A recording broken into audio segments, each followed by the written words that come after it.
Alright, so in this video we are going to be doing some geometry and number theory, so let's get started. Alright, so number theory with geometry looks something like this. So Alan wants to arrange his baseballs in an incomplete rectangular shape. So this essentially means incomplete rectangular shape would be something like a rectangle which has gaps or is incomplete. So like if you had something like this, it's like a rectangle, and then you had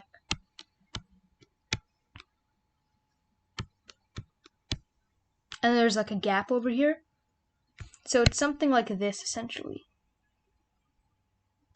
This is an incomplete rectangle because you can possibly have this, but it's not there. It's just non-existent. So if we draw an imaginary line here, but this would be if we don't include this would be an incomplete rectangular shape. He's doing this because he cannot make a square or a rectangle because of the number of baseballs he has. His baseball counts anywhere from 10 to 30 balls. What are the possible numbers of his baseballs? So possible number of his baseballs means that he cannot make a square or rectangle. So that means it can't be a perfect square, because a perfect square would have, like, if he had, let's say, 16, that would be 1, 2, 3, 4, 1, 2, 3, 4. That's already 4, okay? 1, 2, 3, 4, 1, 2, 3, 4, and then we would have a couple over here, a couple over here. And you would see, and you would see that this would be a square because we have 4 rows of 4 balls, which equals 16. So it cannot be a perfect square because a square requires a perfect square, obviously. It's a perfect square number of balls. So we can rule out every single perfect square from 10 to 30. And the perfect squares from 10 to 30 are, well, we have 16 from 10 to 20. And from 20 to 30, let's find out the perfect squares. 4 squared is 16, 5 squared is 25, so we can't have 16, we can't have 25, 6 squared is 36. So we can't have 16 or 25, so we already ruled out 2. And we are going to use range over here, so we're going to narrow it down. Now, he can't make a rectangle either. Now, this makes everything a lot easier. He cannot make a rectangle. We talked about this in the beginning. Now, what do we need to make a perfect rectangle? Well, you've noticed in any rectangle area, you multiply the length and the width, right? That's how we find the area of a rectangle. Take the length and we multiply by the width. Now, when we multiply two numbers, what is the resulting number? What is going to be the resulting number when you multiply any two numbers? We talked about this in the last video. We talked about primes and composites. Now, what do we get when we multiply two numbers? When we multiply two numbers, we get a composite number. And this means that in a rectangle, we need composite numbers. See? I'm just going to give it a real-world example here. If we have 4 as our height, but then as a width we have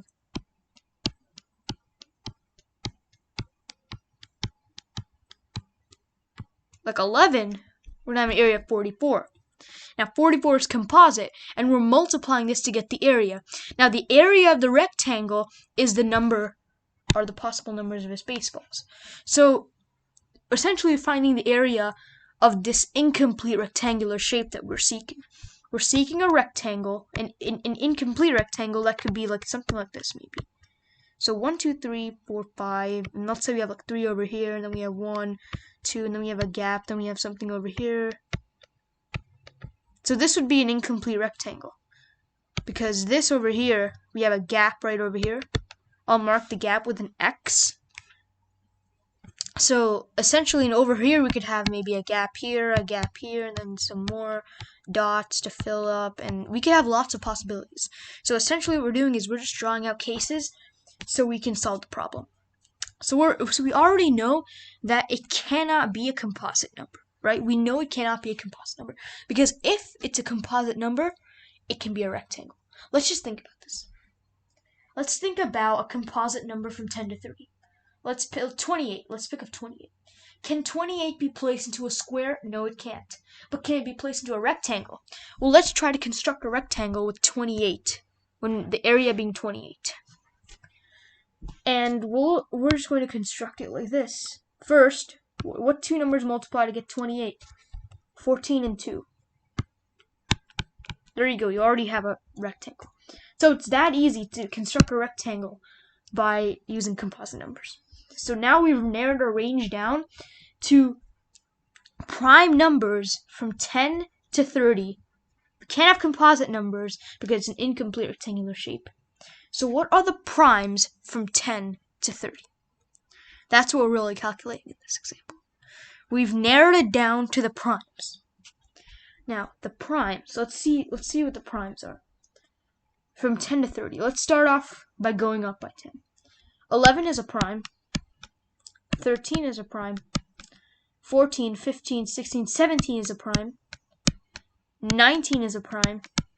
Now, 20, 21, 22, 23 is the only prime.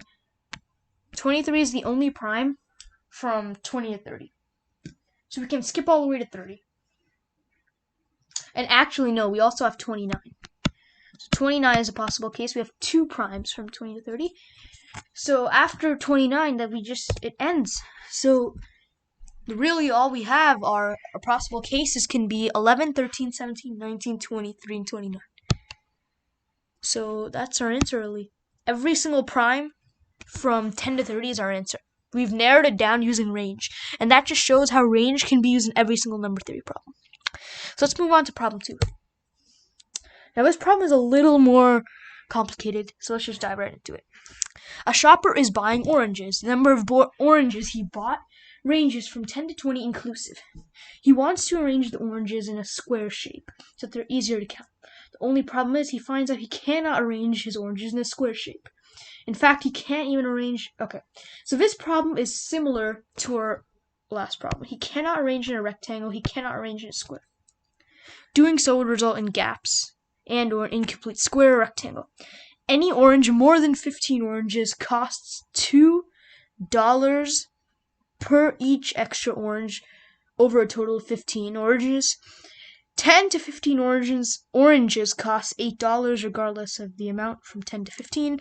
The shopper's on a budget of $12. What is a possible number of oranges the shopper bought? Okay, so what we're doing here is if the shopper buys more than 15 oranges,